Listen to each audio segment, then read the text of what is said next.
I never thought I'd be afraid of the sound of keys turning in my own front door. But here I am, sitting in my bedroom, in the house where I raised my boys, feeling like an intruder in my own home. And it's all because I made one mistake. I let Monica in. That sound used to mean something different. Used to mean safety. Marcus and Malcolm coming home from football practice, their voices echoing through the hallway as they argued about who was faster on the field. Or Diane's key in the lock on Sunday mornings, bringing Publix cinnamon rolls for breakfast before church. Or even Monica herself, back when her visits were just visits, when she'd knock first, wait for me to answer, respect that this was my home and she was a guest in it. Now that sound makes my heart race, makes my breath catch in my throat, makes me wonder what she's going to control next, what part of my life she's going to reorganize while I'm not looking. I think about Sunday mornings before all this, before the surgery, before Monica moved in. I'd wake up early, start the collard greens simmering on the stove for Sunday dinner. By afternoon, I'd have candied yams in the oven, cornbread cooling on the counter, and a pound cake ready for dessert. The boys would sleep in till noon, like teenagers do, and Diane would show up around 10 with pastries and gossip from her Friday night out. We'd sit in my kitchen, drinking coffee and laughing about nothing and everything. Then we'd all pile into my car and head to New Hope Baptist, where I'd been a member for 15 years, where people knew me, where I belonged. That was my life. Simple, maybe. Ordinary, probably. But it was mine, built from the ground up after Deshawn left, brick by brick, choice by choice. My name is Angela Wilson. I'm 44 years old, and until last fall, my life was, well, normal. Not perfect, you understand, but mine. I worked as an accountant at a mid-sized firm in Atlanta for 12 years. The pay was decent, my coworkers were good people, and most importantly, the schedule let me be there for my twin boys, Marcus and Malcolm. They're 16 now, juniors in high school, and they're my entire world. Their father, Deshawn, left when the boys were 3, just walked out one morning and never looked back. No child support, no birthday cards, nothing. It hurt like hell at the time, but honestly, it made me stronger. I remember the day he left like it was yesterday. The boys were napping, and I was folding laundry in the living room. He came out of our bedroom with a duffel bag and said, "I can't do this anymore." That was it. No explanation, no apology, just gone. I cried for days, called in sick to work, let the dishes pile up in the sink. My mama drove up from Florida and stayed for a week, making sure I ate, making sure the boys were fed, telling me over and over that I'd get through this. And I did. I learned I didn't need a man to make it. I learned that asking for help wasn't weakness, it was survival. I learned that I was stronger than I ever knew. That experience, being left, being abandoned, having to rebuild from nothing, it shaped everything that came after. It made me independent, self-reliant, maybe too much so. Because years later, when I really did need help, when I was lying in a hospital bed too weak to walk to the bathroom on my own, I couldn't recognize the difference between someone genuinely helping me and someone trying to take over my life. I had my career, my boys, my little house in Stone Mountain, and my church family. I had my sister, Diane, who lived 20 minutes away and came over every Sunday for dinner. And I had Monica. Monica James and I went back 20 years, all the way to our sophomore year at Spelman College. We bonded over late-night study sessions, complaints about cafeteria food, and dreams of what our lives would become after graduation. She was in my wedding when I married Deshawn. I was there when she got her real estate license. We'd been through everything together: breakups, job losses, her mother's death 5 years ago, my divorce. She was more than a best friend. She was my sister from another mother. When her mama died, I took a week off work and practically moved into Monica's apartment. I made sure she ate. I answered phone calls from relatives. I sat with her at the funeral while she cried so hard she couldn't breathe. I held her hand through the whole thing, because that's what you do for family. That's what real love looks like. Showing up when someone needs you, then stepping back when they're ready to stand on their own again. Monica never seemed to get that second part. So when Dr. Patterson told me I needed a full hysterectomy last September, Monica was one of the first people I called. The appointment itself had been routine, annual checkup. But when Dr. Patterson did the exam, her face changed, got serious. She ordered an ultrasound right there in the office, and I knew something was wrong. "Angela," she said, pulling up images on the screen. "You have several large fibroids. This one here," she pointed, "is the size of a grapefruit. They're causing your heavy bleeding, your pain, your fatigue.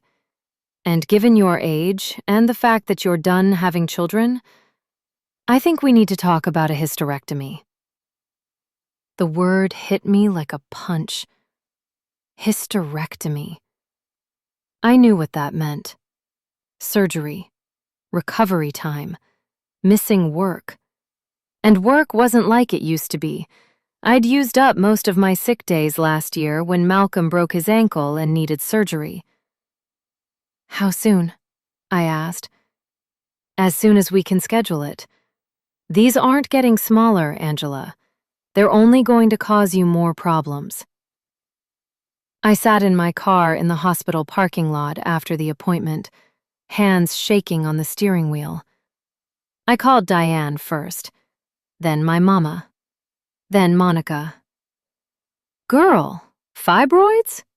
Monica said over the phone, her voice full of concern. "How big are we talking?" "Big enough that they're causing me serious problems," I told her. "Dr. Patterson says I need surgery, like soon." "Well, you know I'm here for you, Angela, whatever you need." I appreciated that. I really did. But I wasn't worried. Diane had already offered to take time off work to help me recover. My boys were old enough to pitch in around the house. My church sisters had organized a meal train. I had a support system. The surgery was scheduled for October 15th. The day before surgery, I went back to Dr. Patterson's office for pre-op. She walked me through everything that would happen, then got serious. "Angela, I need you to understand something," she said, leaning forward in her chair. "This is major surgery. Your recovery is going to take time, real time, 6 to 8 weeks minimum, and you can't rush it. I've had patients try to go back to work after 2 weeks, and they end up back in the hospital with complications." "I understand," I said, but I was already doing math in my head. 6 weeks would take me to Thanksgiving. 8 weeks would be almost Christmas. How would I manage? The boys had school. I had bills to pay. Life didn't just stop because I was recovering from surgery. "Do you have help at home?" Dr. Patterson asked. "Someone who can be there with you full-time for at least the first 2 weeks?" "My sister's taking time off work," I told her. "Good, because you're going to need it. No lifting anything heavier than 5 pounds. No cooking, no cleaning, no driving for 2 weeks. You're going to feel wiped out, Angela. Your body needs to heal, and you need to let it." I nodded, But inside, I was panicking. How was I supposed to do nothing for 6 weeks? I'd been doing everything by myself for 13 years. I didn't know how to not be in control. "One more thing," Dr. Patterson said. "If you start feeling depressed during recovery, that's normal. The hormonal changes, the forced rest, the loss of control, it can be hard mentally. Don't hesitate to call if you need support." I left her office feeling scared in a way I hadn't felt since Deshawn left. At least back then, I'd been able to move, to work, to do something. This time, I'd be helpless, dependent, vulnerable. My blood pressure dropped during the procedure, and what should have been a simple operation turned into something more serious. I ended up staying in the hospital for 4 days, and when Dr. Patterson discharged me, she was very clear about my recovery. 6 weeks of absolutely no heavy lifting, she'd said, looking over her glasses at me in that stern way doctors do. No cooking, no cleaning, no laundry. You need complete rest, Angela. Your body has been through trauma. I understand, I'd told her, though privately, I was already calculating how I'd manage. The boys could handle their own laundry. Diane would help with meals. I'd be fine. Those 4 days in the hospital were some of the longest of my life. The surgery itself was a blur. I remember the anesthesiologist telling me to count backwards from 10, and then nothing until I woke up in recovery, groggy and nauseous and in pain. The first night was the worst. I was alone in my hospital room, hooked up to IVs and monitors, unable to move without feeling like my insides were being torn apart. Every time I dozed off, I'd wake up in a panic, forgetting where I was, why I hurt so bad. The nurses were kind but busy, and I felt so alone. Around 2 in the morning, I started crying, quietly so nobody would hear. I thought about my boys at home, probably eating cereal for dinner because Diane was still at work. I thought about my job, about all the accounts I'd left unfinished, about whether I'd even have a position to come back to after missing so much time. I thought about my house, about all the things that needed to be done that I couldn't do anymore. And I thought about Deshawn, about how if he hadn't left, I'd have someone to share this burden with. I'd built this whole life on not needing anyone, and now I was finding out the hard way that sometimes you do. Monica visited me in the hospital every single day.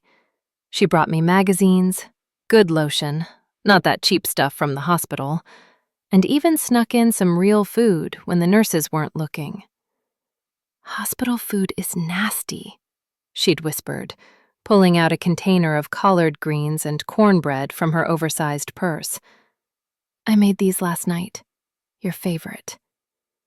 "Girl, you're going to get us in trouble," I'd laughed, but I ate every bite. Hospital food really is terrible. On my last day in the hospital, Monica sat in the chair by my bed, looking uncharacteristically serious. "Angela, I've been thinking," she said, leaning forward. "You're going to need help when you get home. Real help. And I know Diane offered, but she's got that demanding job, and your boys are still in school all day. You're going to be alone most of the time." "I'll manage," I said, though even I wasn't totally convinced. The truth was, I felt weak as a kitten. Just walking to the bathroom left me exhausted. "I have a better idea," Monica said, reaching over to take my hand. "Let me move in for a few weeks, just temporarily. I can work remotely. You know real estate is flexible. I'll cook, clean, make sure you're taking your meds, drive you to follow-up appointments. You won't have to worry about anything." I started to protest, but she cut me off. Angela, you've been there for me through everything. When my mama died, you practically lived at my place for a month. You helped me through my darkest time. Let me do this for you. Please. When she put it like that, how could I say no? Monica had been devastated when her mother passed. I had been there, cooking meals, handling phone calls, sitting with her when she couldn't stop crying. She was right. She'd been there for me, too, through my divorce, through every hard moment. This was what friends did. Okay, I finally said, but just for a few weeks, just until I'm back on my feet. Monica's face lit up with the biggest smile. You won't regret this, girl, I promise. Famous last words. Monica moved in the day I came home from the hospital. She'd already been to my house earlier that day to prepare, as she put it. When Diane drove me home, Monica was waiting at the door, wearing an apron and a smile. "Welcome home," she said, ushering me inside like I was a guest. "I've got everything set up for you." And she had. My bedroom was immaculate. Fresh sheets on the bed, flowers on the nightstand, my medications organized in one of those weekly pill containers. The living room was spotless. There was a pot of chicken soup simmering on the stove, filling the house with the smell of onions and celery and thyme. "Monica, this is—" I trailed off, genuinely touched. "This is too much." "Nonsense," she said, helping me to the couch. "This is what family does." Diane hung around for a while, but I could tell she felt a little unnecessary. Monica had everything under control. After about an hour, Diane kissed my forehead and headed out. "Call me if you need anything," she said. But we both knew Monica had it covered. The boys came home from school around 3:30, both of them dumping their backpacks in the hallway, the way teenage boys do. "Mama!" Marcus called out, coming over to hug me carefully. He and Malcolm were both 6 feet tall now, all limbs and energy, but they were gentle with me. "How you feeling?" "Better now that I'm home," I told them honestly. "Come say hi to Miss Monica." They did, polite as always, but I noticed something, a hesitation, a flicker of uncertainty in Malcolm's eyes when Monica told them she'd be staying for a while to help out. "That's cool," Marcus said, but his tone was neutral. Not warm, not cold, just careful. I figured they were just adjusting. Monica had been around plenty over the years, but never living in the house. It would take time. That first week was honestly wonderful. I felt guilty for being so helpless, but Monica made it easy. She woke up early to make breakfast before the boys went to school. Not just cereal, but real breakfast. Eggs, turkey bacon, grits, fruit. She kept the house spotless, did all the laundry, and made sure I took my pain medication on schedule. She even set up a little bell on my nightstand so I could ring if I needed anything. "Girl, I could get used to this," I joked one afternoon when she brought me tea and my favorite butter cookies. "That's the idea," Monica said with a laugh. "You just rest. Let me handle everything." One morning, about 5 days in, I woke up to the smell of bacon and heard the boys laughing in the kitchen. For a moment, just a brief, guilty moment, I felt something I hadn't felt in years. Relief. Like maybe I didn't have to carry everything alone anymore. Like maybe it was okay to let someone else take care of things for a while. Monica had set up my bedroom like a recovery suite. She'd brought in a small TV and hooked up Netflix. There was always fresh water in a pitcher on my nightstand, along with chapstick, lotion, my phone charger, and a stack of magazines. She'd even brought me a silk pillowcase because she said it would be better for my hair than the cotton one I'd been using. "You're spoiling me," I told her one afternoon. "That's the whole point," she said, fluffing my pillows. You spend your whole life taking care of everyone else. It's your turn to be taken care of. I should have recognized the pattern then, the way she said everyone else with just the slightest edge, like she was rescuing me from something, like my life before she arrived had been a burden too heavy for me to carry. But I was too medicated, too tired, too grateful to notice. The boys seemed to be adjusting okay. Monica packed their lunches every morning. Better lunches than I'd ever made, with fruit and vegetables and notes that said, "Have a great day." She made sure they did their homework at the kitchen table after school.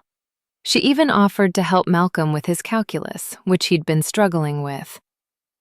"Miss Monica's pretty cool," Malcolm said to me one evening when he brought me my dinner: baked chicken, roasted vegetables, and brown rice. "Yeah?" I said, glad they were warming up to her. "Yeah. She's making homemade mac and cheese for dinner tomorrow. Says it's her mama's recipe." I smiled, but something about the way he said it felt off. Not quite the enthusiastic endorsement I expected, more like he was trying to convince himself. But I told myself I was being paranoid. Monica was helping. The boys were being cared for. I was healing. Everything was fine.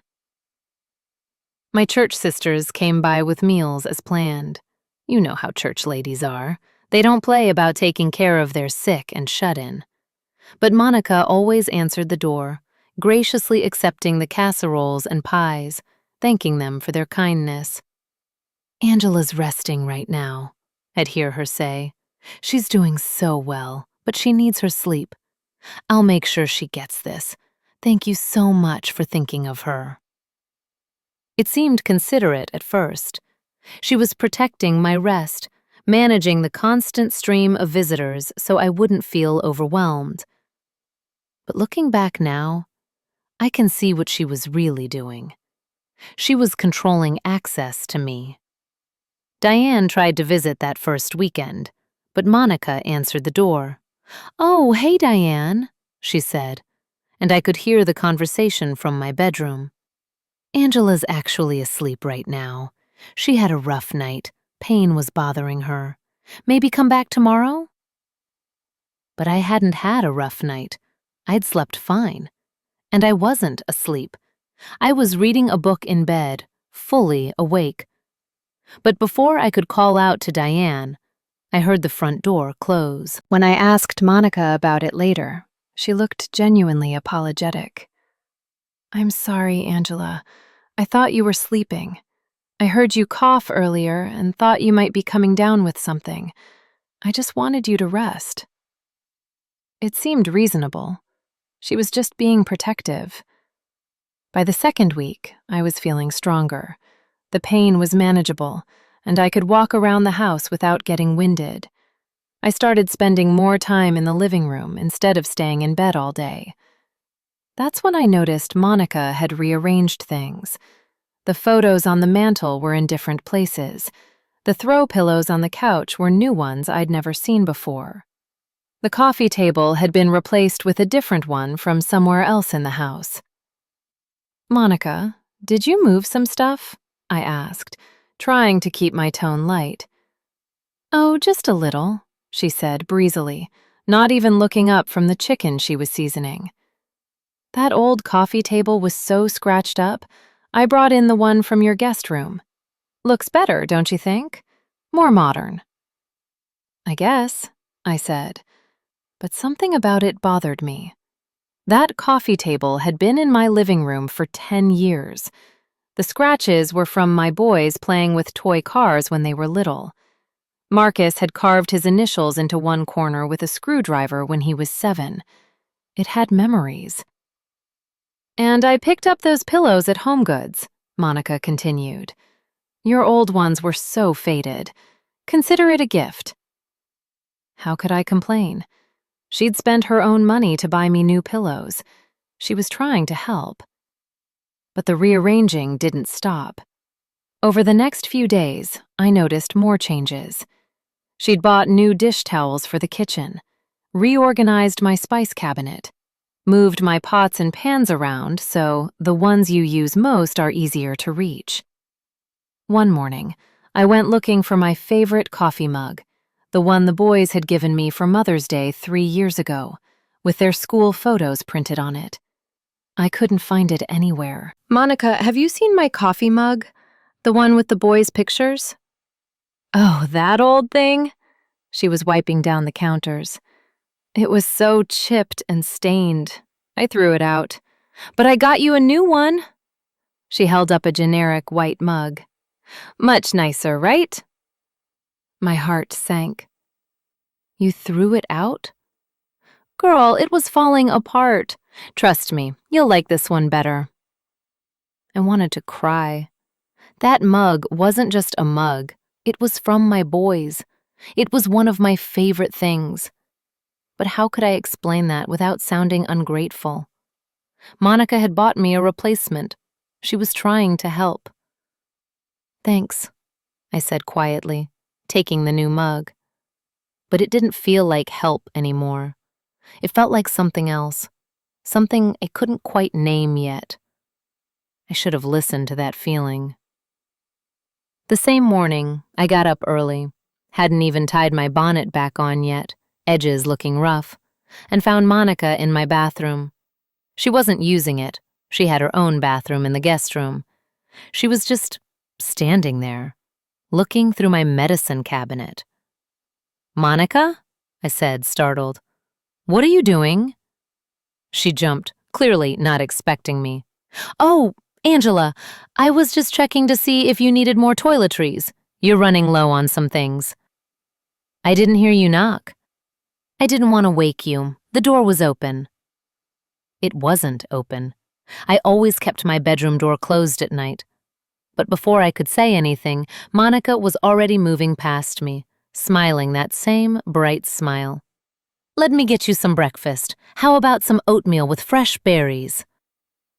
I stood there in my bathroom, feeling violated in a way I couldn't quite articulate. This was my space, my private space, and Monica had been going through it without asking. That was the moment I started to get scared. But when I mentioned it to Diane on the phone later that day, even my sister didn't seem concerned. "She's probably just being helpful," Diane said. "You know how Monica is. She likes to take charge." "It just feels weird," I said. "You're still recovering, Angie. You're probably more sensitive to things right now. Monica's doing you a huge favor. Don't overthink it." So I didn't. I pushed the feeling down and tried to be grateful.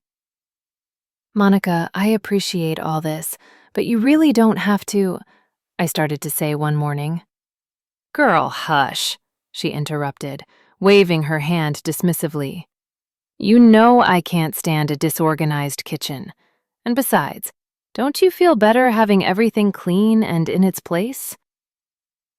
What could I say to that? She was doing me a favor. She was helping me recover. And honestly, the house had never looked better. I was being ungrateful. The boys noticed too, though. One evening, after Monica had gone to bed, Marcus came and sat next to me on the couch. "Mama," he said quietly, glancing toward the guest room where Monica was staying. "How long is Miss Monica staying?" "Just a few more weeks, baby," I told him, "until I'm fully recovered." "It's just—" He hesitated, picking at a thread on his jeans. "She's always here, you know? Like, always. And she keeps moving our stuff." "What do you mean?" "Like, she rearranged the pantry and now I can't find anything. And she moved our game controllers from the living room to declutter. I had to search for 20 minutes to find them." "She's just trying to help keep things organized," I said, though even to my own ears it sounded like an excuse. Marcus nodded, but he didn't look convinced. "Okay, Mama, it feels different, that's all." I had no idea what was coming next. I should have listened to him. I should have paid more attention to that feeling of wrongness that was starting to creep in at the edges. But I told myself I was being paranoid. Monica was my best friend. She'd dropped everything to take care of me. I was being ungrateful and suspicious for no reason. By week 3, I was feeling almost back to normal. Dr. Patterson had cleared me to do light activities, and I was counting down the days until I could return to work in another 3 weeks. I figured once I was back at work, Monica would naturally move back to her own place. But when I broached the subject, she looked almost hurt. "Oh, well, I guess I could go back," she said slowly. "But are you sure you're ready? You're still recovering, Angela. And what about the boys? They're in school all day. Who's going to make sure they eat properly? Who's going to keep the house clean?" "Monica, I've been doing this by myself for 13 years, I said, trying to keep my tone gentle. "I can manage." "I know you can," she said quickly. "I just meant, well, isn't it nice having the help? Don't you feel less stressed?" That was the thing. I did feel less stressed in some ways. Coming home to a clean house and a hot meal was a luxury I'd forgotten. But I also felt displaced, like I was living in someone else's house. "I do appreciate everything you've done," I said carefully. "I really do. But I think—" "Tell you what," Monica interrupted, her face brightening. "Let's just play it by ear. No rush, right? I'll stick around a bit longer. Make sure you're totally back to yourself. Then we can talk about it again." She said it so cheerfully, so reasonably, that I found myself nodding. What was another week or 2? That's when things started to get really strange. My phone rang one afternoon while I was napping. I woke up to hear Monica's voice from the living room. "Hi, this is Angela Wilson's phone. She's not available right now. Can I take a message?" I came out of my bedroom, confused. "Monica, who's that?" She covered the phone with her hand. "It's your boss, Mr. Henderson. I told him you're still recovering and can't come to the phone." "Give me the phone," I said, holding out my hand. "I can talk to him." She hesitated for just a second before handing it over, and something in that hesitation made my stomach twist. "Mr. Henderson?" "Hi, yes, I'm here," I said, taking the phone. "Sorry about that." "Angela, is everything all right?" my boss asked, and he sounded concerned. "Your friend made it sound like you were very ill." "I'm fine. I'm recovering well," I assured him. "I'll be back in the office in 3 weeks, as planned." Good, he said, still sounding uncertain. "Your friend called last week too, actually. Said you'd had a setback and might need to extend your leave." I felt ice spread through my chest. "What? No, I never said that." "That's what I thought," Mr. Henderson said slowly. "Angela, is everything okay at home?" And that's when I realized something was wrong. "Yes, absolutely," I said quickly, shooting a look at Monica. She'd busied herself in the kitchen, clattering dishes, not looking at me. "I'll call you next week with an update on my return date." After I hung up, I confronted Monica. "Why did you tell my boss I'd had a setback?" She turned from the sink, looking genuinely confused. "I didn't say that. I just said you were still recovering and needed rest. Maybe he misunderstood." "He said you called him last week." "Oh, that." She waved her hand dismissively. "You were having that bad day, remember? You were so tired you could barely get out of bed. I just called to let him know you might need a few extra days. I was trying to help. I did remember being particularly tired one day, but that was just one day. And I definitely hadn't asked Monica to call my boss. Monica, you can't call my workplace without asking me first, I said, trying to stay calm. That's not okay. You're right, she said quickly, coming over to put her hand on my arm. I'm sorry. I was just worried about you pushing yourself too hard too fast. You know how you are. You never want to ask for help or admit when you need rest. I was just trying to protect you. And there it was again. That reasonable explanation. That caring concern. How could I be mad at someone who was just trying to protect me? But I was starting to feel uneasy. That evening, Diane called. Angela, I've been trying to reach you for days, she said, and she sounded frustrated. Why haven't you called me back? What are you talking about? You haven't called, I said. Yes, I have. I've called 3 times, and each time Monica answers and says you're sleeping or can't come to the phone. I left messages for you to call me back. I never got any messages, I said slowly, looking across the room at Monica, who was suddenly very interested in loading the dishwasher. Angela, what's going on? Diane asked. Is everything okay there? Everything's fine, I said automatically. I'll talk to her about the messages. I'm sorry you've been worried. After I hung up, I sat there for a long moment, trying to organize my thoughts. Monica had been screening my calls. She'd been calling my workplace without my permission. She'd rearranged my entire house without asking. She'd been turning away visitors without checking with me first. Separately, each incident seemed small, caring even. But together they formed a pattern that made me deeply uncomfortable. Monica, I said carefully, we need to talk.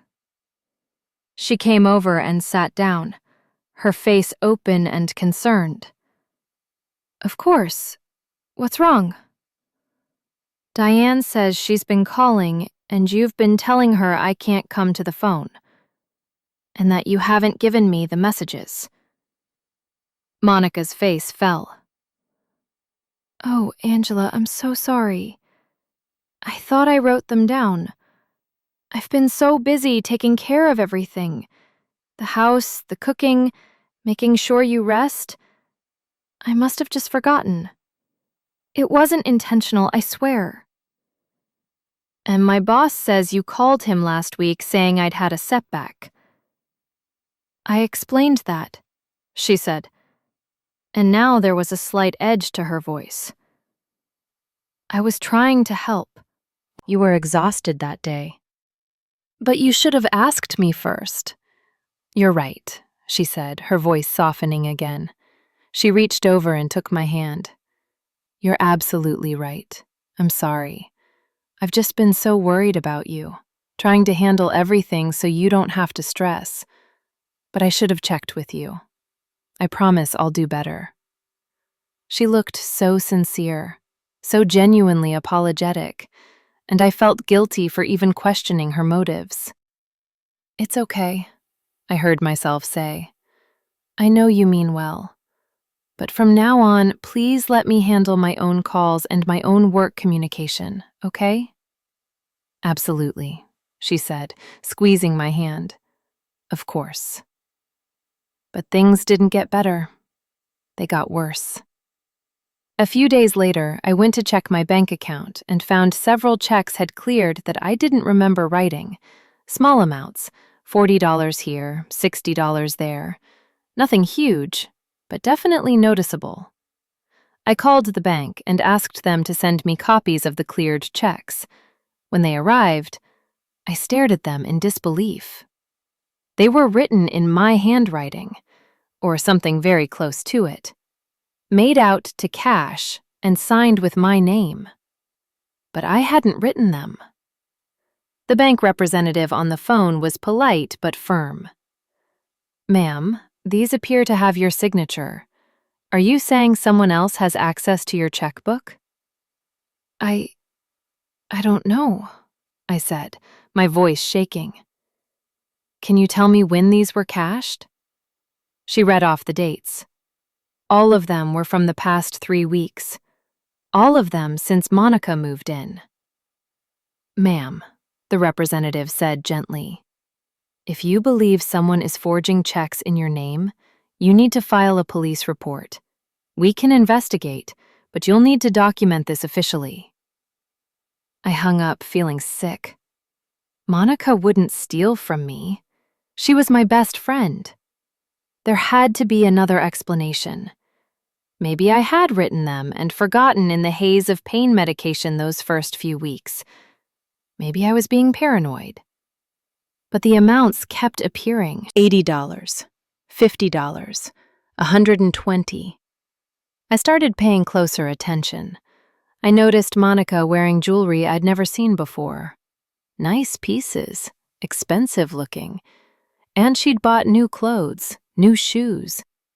For someone who was supposedly taking time off work to help me, she seemed to have plenty of money to spend. One afternoon, while Monica was out grocery shopping, I did something I never thought I'd do. I went into the guest room where she was staying and looked around. I felt sick doing it. Invasive, wrong. But I had to know.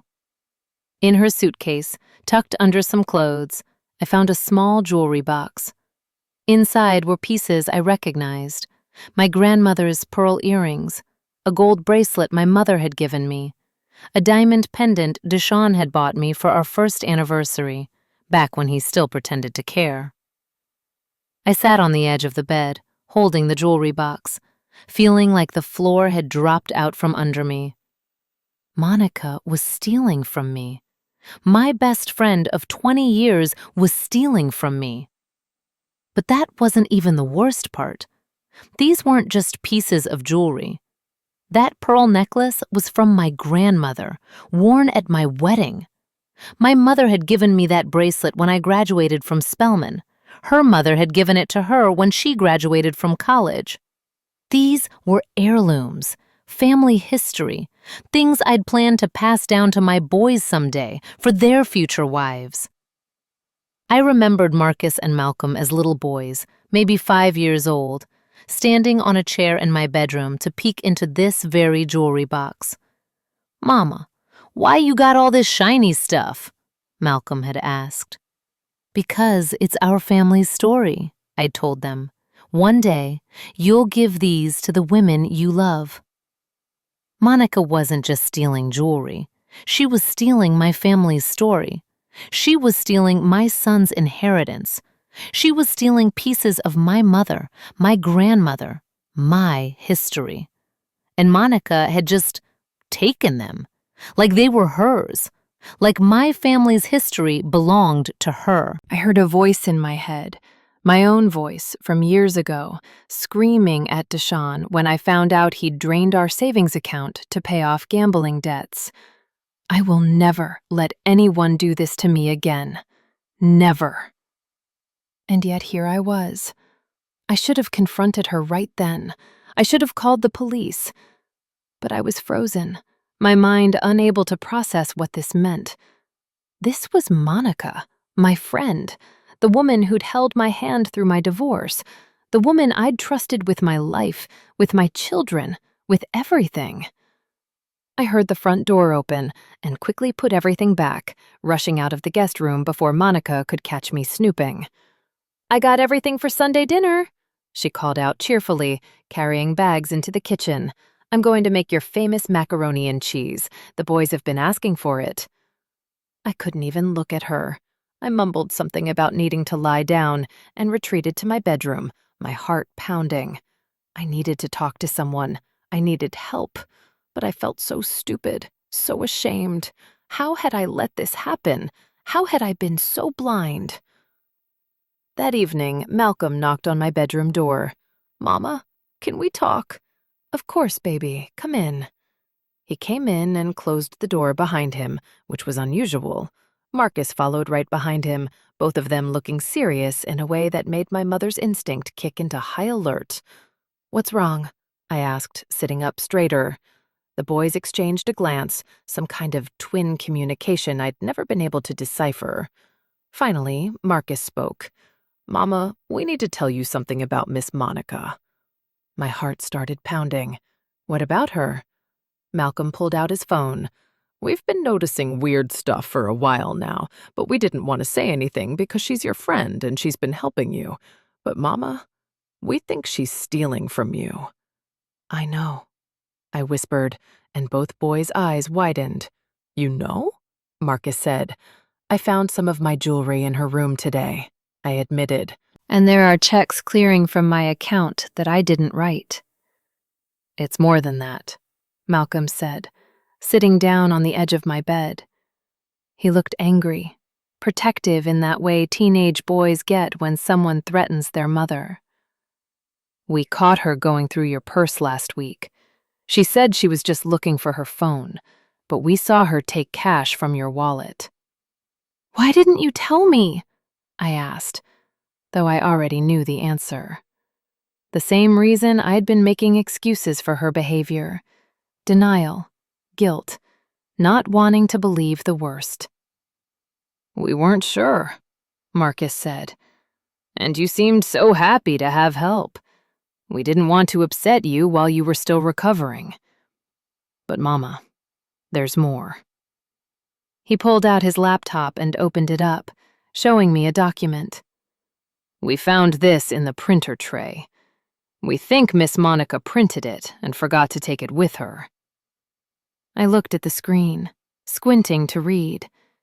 It was an email draft, from Monica to someone I didn't know, dated just 3 days ago. "It's working," the email read. "She's getting weaker, more dependent. I'm handling all her calls now, managing all her relationships. I've already reached out to her boss to suggest she might need extended leave. Once she loses the job, she'll have to rely on me completely. This is finally my chance to have the family I deserve. These boys need a real mother figure, and Angela's clearly not capable of managing on her own. By the time she realizes what's happening, I'll be irreplaceable." I read it 3 times, my hands shaking. The words blurred as tears filled my eyes. "Mama?" Malcolm's voice was scared now. "Are you okay?" I wasn't okay. I was so far from okay, I couldn't even see it from where I was sitting. My best friend, the woman I'd trusted more than almost anyone, had been systematically working to destroy my independence, to steal from me, to take over my life. And worse, she thought my children needed a real mother figure. Like I wasn't real. Like 13 years of raising them alone, of sacrificing everything for them, didn't count. "There's one more thing," Marcus said quietly. He pulled a small notebook from his pocket. "I found this in her purse yesterday. I'm sorry, Mama. I know we shouldn't have looked, but we were scared for you." He handed me the notebook, and I opened it with trembling fingers. It was a journal.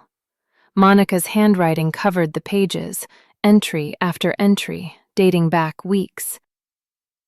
October 18th. Moved in today. Angela's so weak, so grateful. This is going to be easier than I thought. Finally, I get to have what she's had all along. A home, children, stability. She never appreciated any of it. October 25th. Rearranged the living room. She barely noticed. I'm making this place feel like mine. The boys are warming up to me, I think. They'll see eventually that I'm better for them than she ever was. November 2nd. Called her boss again. Planted more seeds about her not being ready to return. If she loses the job, she'll have to depend on me for everything. I'll become indispensable. November 8th. Took another $120 today. She hasn't noticed. She's so drugged up on pain meds she barely knows what's happening. I've earned this money anyway, after everything I've done for her over the years. All those times I listened to her complain about her perfect little life while I had nothing. On and on it went, page after page of resentment and manipulation and calculated cruelty dressed up as friendship. But I wasn't prepared for what came next. There was an entry from the day of my surgery. Sitting in the hospital waiting room, everyone thinks I'm such a good friend. If they only knew. I'm not here to help her recover. I'm here to take what should have been mine all along. And another from just last week. The boys are starting to suspect something. Malcolm keeps asking when I'm leaving. I need to work faster. Need to make sure Angela can't function without me before they convince her to kick me out. I set the notebook down, feeling nauseous. Mama, we have to make her leave, Marcus said urgently. Tonight. He was right. Of course he was right. But I felt paralyzed, betrayed so deeply that I couldn't even process what I needed to do next. I need to think, I said. I need to figure out how to handle this. Handle what? A voice said from the doorway. We all jumped. Monica was standing there, still in her coat, holding a bag from the store. How long had she been there? How much had she heard? Her eyes went to the journal on my bed, and her face changed. The warm, concerned expression she'd been wearing like a mask for weeks slipped, revealing something cold and calculating underneath. You went through my things, she said, and her voice was ice. You went through my whole life, I shot back, standing up. My boys stood too, flanking me protectively. You stole from me. You've been sabotaging my job. You've been trying to isolate me from my family. What the hell, Monica? She was silent for a long moment, just staring at us. Then she laughed. It was a bitter, harsh sound. Trying to isolate you? She repeated. Angela, I've been saving you. You're a mess. You've been a mess since Deshaun left. Struggling to keep this house, working yourself to death, raising these boys alone. I've been here, trying to give you the help you clearly need, but are too proud to ask for. By stealing from me? By lying to my boss? I took what I was owed, Monica snapped, her voice rising. Do you have any idea how many times I've been there for you over the years? How many nights I listened to you cry about your pathetic ex-husband? How many times I helped you when you couldn't pay a bill or needed money for the boys' school stuff? This is just payback for everything I've done for you. I never asked you to steal from me, I said, my voice shaking with anger now. If I owed you money, you should have said something. You don't get to just take it. Oh, please, she scoffed. You've always had everything, Angela. You got the husband, the kids, the house, the career. What did I get? Nothing. My mama died and left me with nothing but debt. I never had children. I've been alone my entire life while you had this perfect little family. My life has never been perfect, I said. I'm a single mother who works 50 hours a week to make ends meet. But it's mine, Monica. It's my life, and you had no right to try to take it from me. She took a step into the room, and I saw something desperate and wild in her eyes. "I wasn't trying to take it," she said. "I was trying to share it. I thought, if I made myself necessary, if I showed you and the boys how good things could be with me here, you'd want me to stay. We could be a real family." "By manipulating me? By stealing from me? That's not family, Monica. That's what?" she interrupted. "Crazy? You think I'm crazy?" "I think you need help," I said quietly. "Professional help. This isn't normal, Monica. This isn't friendship." Her face hardened. "You're just like everyone else. You use people when you need them and then throw them away. Well, I'm not leaving. This is my home now, too." "Yes, you are leaving," I said, trying to keep my voice steady. "Tonight, right now. Pack your things and get out."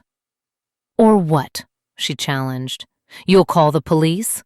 Go ahead. I'll tell them you invited me to stay. I'll tell them you're mentally unstable from your medication and you're making up stories. Who do you think they'll believe?" "They'll believe the bank records," Malcolm said, his voice hard. "They'll believe the email you sent. They'll believe the journal where you admitted to everything." Monica's eyes darted between my son's, and I saw fear flicker across her face for the first time. "You're making a mistake," she said, backing toward the door. After everything I've done for you. "Get out," I said. "Now. Or I'm calling 911 and you can explain everything to them." For a moment, I thought she might actually leave quietly. She turned and walked back toward the guest room, and I heard her moving around, presumably packing. The three of us stood there, tense and waiting. Marcus pulled out his phone. "I'm calling Aunt Diane," he said. "Good," I told him. We needed backup. We needed witnesses. I didn't trust Monica not to try something. Diane answered on the second ring. "Marcus, what's wrong?" "Aunt Diane, can you come over? Right now? It's about Miss Monica." "I'll be there in 15 minutes, she said immediately, and I loved my sister so much in that moment. Monica emerged from the guest room with her suitcase, but she wasn't heading for the door. She was walking toward the living room, toward my desk where I kept all my important papers. "What are you doing?" I asked, following her. "Just getting my things," she said, but her hands were on my file drawer, rifling through papers. "Those aren't your things," I said, grabbing her arm. "Get away from there." She whirled on me, and suddenly there was so much rage in her face that I actually stepped back. "You don't get it, do you?" she hissed. "You have never appreciated what you have. You sit here in your nice house with your nice kids and your nice job, and you just take it all for granted. Do you know what it's like to have nothing, to be nobody, to watch your best friend have everything you've ever wanted? Monica, I deserved this life," she continued, her voice breaking. "I deserved a family. I deserved stability, but I got nothing. And you? You just threw it all away. You complained about Deshawn, complained about being a single mom, complained about your job. You had everything I wanted, and you didn't even appreciate it. So you thought you'd just take it?" I said. "Just move in and replace me?" "I thought I could be part of it," she screamed, and tears were streaming down her face now. "I thought if I was here, if I helped, if I made myself important to you and the boys, you'd see that we were meant to be family, that I belonged here." For just a second, I felt a flicker of pity for her. She looked so broken, so desperate. But then I remembered the journal entries, the stolen money, the manipulation, the lies to my boss. "You need to leave," I said quietly. "Right now." The doorbell rang. Diane, thank God. Marcus ran to let her in, and she rushed into the living room, taking in the scene. Monica with her suitcase, my pale face, Malcolm hovering protectively nearby. "What's going on?" Diane demanded. "Monica's leaving," I said. "I'm not going anywhere," Monica said stubbornly. "This is my home." "You're a guest who has overstayed her welcome," Diane said sharply. "And from what Marcus told me on the phone, you're also a thief. So you can leave voluntarily, or Angela can call the police and you can leave in handcuffs. Your choice." Monica looked between all of us, and I could see her calculating, trying to figure out if she could talk her way out of this. But we were all standing firm, united. "Fine," she finally spat. "Fine. But you're making a huge mistake, Angela. You need me. You're going to fail without me here." "I've been managing just fine for years," I told her. "I'll be fine now." She grabbed her suitcase and headed for the door, but paused on the threshold. "You're going to regret this," she said, her voice venomous. "All of you." "The only thing I regret is letting you in the first place," I replied. She left, slamming the door behind her so hard the windows rattled. The moment she was gone, my legs gave out, and I sank onto the couch. Diane sat next to me, pulling me into a hug while I shook. "Oh, honey," she murmured. "I'm so sorry." "How did I not see it?" I whispered. "How did I not see what she was doing?" "Because she was your friend," Diane said. "Because you trusted her. She manipulated that trust. That's not your fault." The boys sat down too, Malcolm on my other side, Marcus on the floor in front of me. "Mama, you need to call the police," Marcus said. "She stole from you. She was forging checks. That's a crime." He was right. As much as I wanted to just forget any of this had ever happened, I couldn't. Monica had committed real crimes, and more than that, she needed to face consequences, or she'd just do this to someone else. With Diane's help, I called the police and filed a report. They came to the house, took statements from all of us, collected the journal and the forged checks and the email printout. They took my statement about the stolen jewelry. 2 uniformed officers sat in my living room, taking notes as I recounted everything. The younger one, Officer Martinez, kept shaking his head. "Ma'am, I have to ask, do you feel safe right now? Do you believe Ms. James might come back?" "I don't know," I admitted. "I never thought she'd do any of this in the first place." "We're going to file for a temporary restraining order," the older officer, Sergeant Williams, said. "And given the documentation you've provided, we'll definitely be pursuing charges.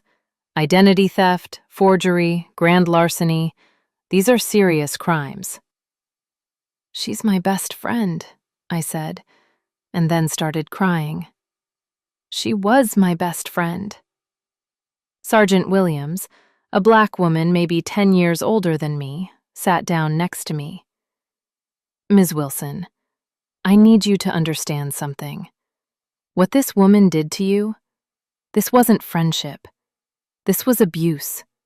Financial abuse, emotional abuse, psychological manipulation. You were vulnerable, and she took advantage of that. That's on her, not you." "But I let her in," I said. "I gave her access to everything." "Because you trusted her. That's what good people do. They trust the people they love. She's the one who violated that trust, not you." After the officers left, I felt numb, exhausted, betrayed in a way I'd never experienced before. "Boys, can you give us a minute?" Diane asked gently. They nodded and headed to their room. Once we were alone, Diane turned to me. Angela, I have to say something, and I need you to listen. Okay, I said warily. I tried to warn you, she said, and her voice was kind but firm. I tried to visit multiple times, and Monica kept turning me away. I called, and she wouldn't let me talk to you. I had a bad feeling from the start, but you just kept making excuses for her. I know, I whispered. I know I did. Why? Diane asked. What made you so willing to overlook all the red flags? I thought about it for a long time before answering. Guilt, I finally said. I felt guilty. She'd been there for me through so much, and when she offered to help, I felt like I owed her. And then when things started feeling wrong, I felt guilty for even questioning her. She kept reminding me of everything she'd done for me, and I felt like I was being ungrateful. That's manipulation, Angela, Diane said gently. That's what manipulators do. They do something nice for you, and then hold it over your head forever, so you can never say no to them. I see that now, I said. I didn't want to believe my best friend could do something like this to me. I know, honey, but you've got to promise me something. What? Promise me you'll trust your instincts next time. When something feels wrong, it usually is. And promise me you won't let anyone make you feel guilty for having boundaries. I promise, I said, and I meant it. The next few weeks were hard, really hard. Monica was arrested and charged with identity theft, forgery, and grand larceny. The stolen jewelry was recovered and returned to me. The bank reimbursed the forged checks after their investigation. But the emotional damage took longer to heal. I didn't know it yet, but the real work was just beginning. I went back to work, and Mr. Henderson pulled me aside on my first day back. Angela, I want you to know, if you need to talk to someone, HR has resources, counseling, support groups, whatever you need. Thank you, I said, surprised by his kindness. And I'm sorry I didn't push harder when your friend kept calling. I should have insisted on speaking with you directly. You had no way of knowing, I told him. She fooled all of us. But his words stayed with me. Counseling, support groups. Maybe I did need help processing all of this. I found a therapist who specialized in trauma and abuse. Dr. Keisha Robinson was a Black woman in her 50s, warm and direct in equal measure. What Monica did to you has a name, she said in our first session. It's called coercive control. She systematically isolated you, made you dependent on her, undermined your confidence, and manipulated your sense of reality. It's a form of domestic abuse, even though you weren't romantic partners. I didn't know that was a thing, I said. Most people don't, but it's very real, and it's very damaging. You're going to need time to heal from this, Angela, to rebuild your trust in yourself and in others. In our third session, Dr. Robinson asked me something that made me cry. Angela, why didn't you want to see the truth about Monica? I sat there for a long time, tissue in my hand, trying to find the words. Because, I finally said, my voice breaking. I didn't want to lose the friend I thought she was. If I admitted what she was doing, I'd have to admit that our whole friendship, 20 years, had been a lie, and I wasn't ready to lose that. Even when the truth was killing me, I wasn't ready. Dr. Robinson nodded slowly. That's the hardest part of betrayal, isn't it? Grieving not just who someone turned out to be, but who you thought they were all along. Over the following weeks, Dr. Robinson helped me understand the patterns I'd missed. How Monica had used guilt and obligation to control me. How she'd isolated me from my support system under the guise of protecting my rest. How she'd slowly taken over my life, one small boundary violation at a time.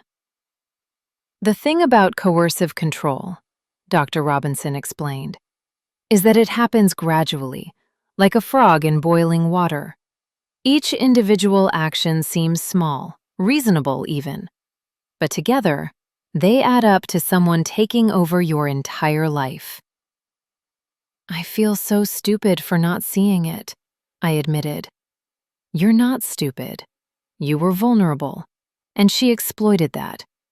But Angela, I want you to hear this. The fact that you eventually recognized what was happening and took action to stop it, that shows strength. That shows resilience. A lot of people in your situation never get there. Dr. Robinson also suggested I join a support group for survivors of financial exploitation. I was hesitant at first. Sharing my story with strangers felt terrifying. But the first time I walked into that church basement and saw a room full of Black women who'd been through similar experiences, I felt something I hadn't felt in months. I felt less alone. There was Denise, whose sister had stolen her identity and opened credit cards in her name. There was Kendra, whose best friend had convinced her to put the friend's name on her house deed, then tried to force her out. There was Patricia, whose adult daughter had been stealing from her for years while pretending to help with bills.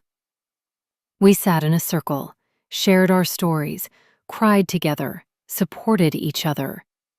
And slowly, I started to heal. The hardest part, I told the group one Thursday evening, is that I miss her. Even after everything she did, part of me still misses the friend I thought she was. That's normal, Denise said. You're not missing the real Monica. You're missing the version of her she showed you for 20 years. You're grieving the loss of that friendship, and that's okay. How do you trust people again? I asked. How do you let people in without being terrified they're going to hurt you? Slowly, Kendra said. With boundaries, with your eyes open. But Angela, you can't let one bad person make you afraid of everyone. That means she wins. The boys were amazing through everything. They helped around the house without being asked. They checked on me constantly. They made sure I ate and slept and took care of myself. Mama, you know none of this was your fault, right? Malcolm said one evening while we were cleaning up after dinner. I know, I said, though I was still working on believing it. You're a good person who trusted someone, Marcus added. That's not a bad thing. Miss Monica is just... she's sick or something. What she did wasn't about you. When did you two get so wise? I asked, pulling them both into a hug. We learned from the best, Malcolm said, and I started crying again.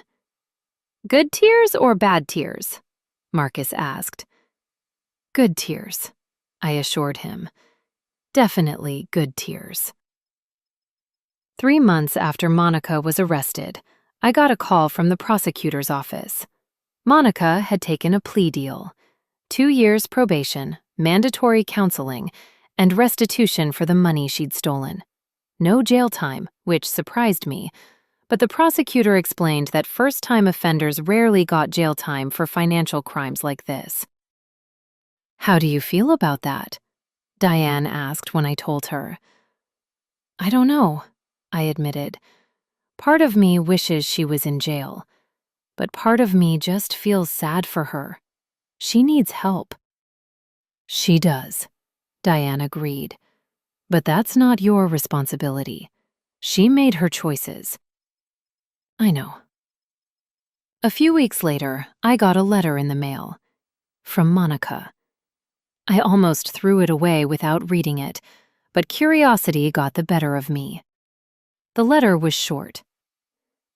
Angela, I know you probably don't want to hear from me. I know I destroyed our friendship, and I violated your trust in ways I can never take back. My therapist says I need to take accountability for my actions without making excuses. So here it is. I was wrong. Everything I did was wrong. I was jealous of your life, and instead of dealing with those feelings in a healthy way, I tried to take what was yours. I'm getting help now, real help. I know we'll never be friends again, and I don't deserve your forgiveness. But I wanted you to know that I'm sorry. I'm genuinely, truly sorry for everything I put you and your boys through. I hope you can heal from what I did to you. You deserve peace and happiness. Monica.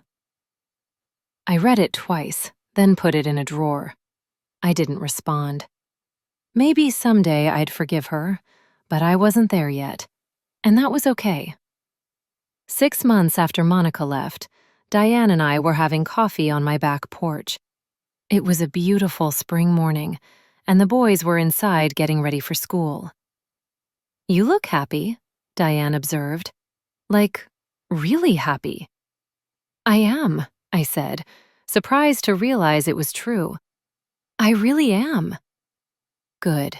You deserve to be happy, Angela. I'm thinking about joining a book club, I told her.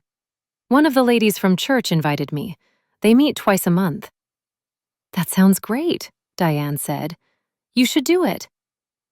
And I'm thinking about dating again, I admitted. Not seriously or anything, just getting out there. Maybe trying one of those apps. Diane grinned. Look at you. I'm proud of you, sis. I'm proud of me too, I said. I survived this. We all did. And I'm not going to let what Monica did make me afraid to trust people or let people in. I'm just going to be smarter about it. That's the spirit, Diane said, raising her coffee mug. To new beginnings. To new beginnings, I echoed, clinking my mug against hers. The back door opened and the boys came out, backpacks slung over their shoulders. Mama, we're heading out, Marcus said. Love you, Mama, Malcolm added. Love you both, I called back. Have a good day. After they left, I sat there for a moment, just breathing in the morning air, feeling the sun on my face. My house felt like mine again. My life felt like mine again. And that was everything. And then, finally, I was ready to live again. A year later, I was hosting Sunday dinner. Not just Diane this time, but a whole crew. My new book club friends, some ladies from church, my neighbor Carol, who'd become a good friend. The house was full of laughter and good food, and the kind of easy conversation that comes from genuine, healthy friendships. One of the book club ladies, Patricia, raised her glass.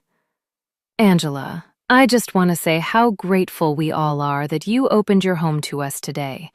This is lovely. Thank you for coming, I said. Y'all are my people. This is what friendship is supposed to look like. Amen to that, Carol said. Speaking of which, Angela, I have to ask, is it true what Diane told me about your former friend, the one who moved in and tried to take over your life? I glanced at Diane, who looked apologetic. Sorry, she mouthed. It's okay, I said. Then to Carol. Yeah, it's true. It was a really dark time. Girl, that is wild, Patricia said, shaking her head.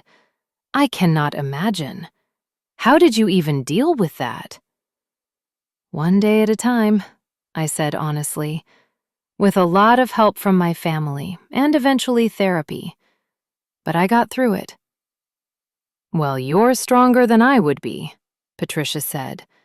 I don't know if I'd ever trust anyone again after something like that. I thought about that, I admitted.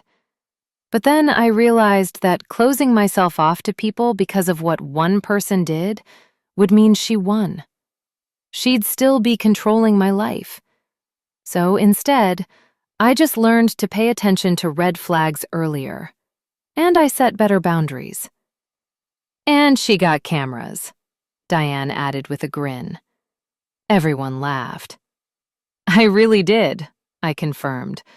I've got cameras on every door and a top-of-the-line security system. Nobody's sneaking into my house again. Smart woman, Carol said approvingly. As the afternoon wore on and the conversation flowed, I found myself feeling genuinely grateful. Yes, what happened with Monica was traumatic. Yes, it changed me. But it also taught me valuable lessons about trust, boundaries, and self-worth. I learned that real friends don't keep score. They don't make you feel guilty for having boundaries. They don't try to take over your life or isolate you from other people. Real friends lift you up without tearing you down. And I learned that I was stronger than I thought, that I could survive betrayal and come out the other side, that I could trust again, love again, open my heart again, just more wisely. As I looked around my living room at these women who'd become such important parts of my life, I felt a deep sense of contentment. This was what I'd been missing during those weeks when Monica was here. Not help with cooking or cleaning. I'd been managing that just fine for years. What I'd been missing was genuine connection, real friendship. Later that evening, after everyone had left and the boys were in their rooms doing homework, I stood in my living room just looking around. My house, my life, mine. The coffee table, with all its scratches from when the boys were little, was back in its rightful place. My grandmother's pearls were safely in my jewelry box. My photos were arranged on the mantel exactly how I liked them. And most importantly, I was at peace. Marcus came downstairs for a glass of water and found me standing there. "You good, Mama?" he asked. "Yeah, baby," I said, pulling him into a hug. "I'm really good." "Today was fun," he said. "Your friends are cool." "They are, aren't they?" "Way better than Miss Monica," he added, and there was no bitterness in his voice, just a statement of fact. "Way better," I agreed. He headed back upstairs and I turned off the lights in the living room, checking the locks on the doors, glancing at the security camera app on my phone, a habit I'd likely never break. But as I climbed into my bed that night, I didn't feel afraid or paranoid or damaged. I felt whole. Wiser, definitely. More cautious, absolutely. But whole. Because I'd learned the most important lesson of all. No matter what anyone tries to take from you, your money, your home, your confidence, they can't take who you are at your core. They can't take your resilience, your love for your children, your ability to rebuild. And they definitely can't take your peace. Not unless you let them. I'd stopped letting Monica take my peace months ago, and every day since then had been a day of reclaiming my life, my joy, my sense of self. As I drifted off to sleep, I felt grateful. Grateful for my boys, for my sister, for my new friends. Grateful for the lessons learned, even though they'd been painful. Grateful for second chances and new beginnings. And grateful that I'd finally learned to trust myself again. Because at the end of the day, that's what Monica had tried to take from me more than anything else. She'd tried to make me doubt my own instincts, my own judgment, my own worth. She'd tried to convince me I couldn't manage without her, that I needed her more than she needed me. But she was wrong.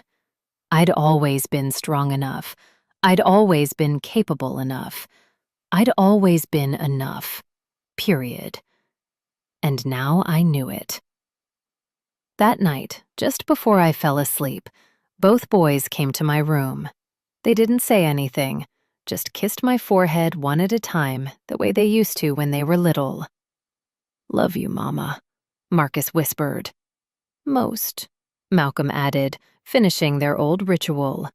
I smiled in the darkness, feeling their love like a warm blanket. I finally understood. My peace is mine, and nobody gets to touch it without my permission. That knowledge was worth more than anything she could have stolen.